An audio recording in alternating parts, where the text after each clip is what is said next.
நீ பக்கத்துல இருந்தன்னா எனக்கு கொஞ்சம் தைரியமா இருக்கும். இத்தனை நாளா நீங்க தனியா இருந்திருந்தாலும் கண்ணு முன்னாடியே தான் இருந்தீங்க. அது மனசுக்கு சின்னதா ஒரு ஆறுதலா இருந்துச்சு.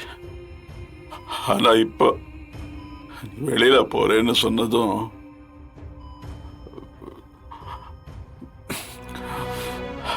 என்னால தாங்க முடியலம்மா.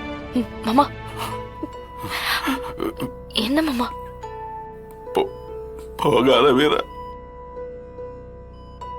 நான் உன்னை கட்டாயப்படுத்தலம்மா. ஒருவேளை நீங்க போகும்போது நான் கேட்டிருந்தா நீங்க இருந்திருப்பீங்களோ எனக்கு தோழக்கூடாதுல்ல, அதாம்மா கேட்டேன். நீங்க எங்கேயும் போகாதீங்கம்மா, வீட்லயே இருங்க. ஏன் கூடவே இருங்க. இன்றே டவுன்லோட் செய்து உங்கள் ஃபேவரட் ஷோக்களை என்ஜாய் பண்ணுங்க.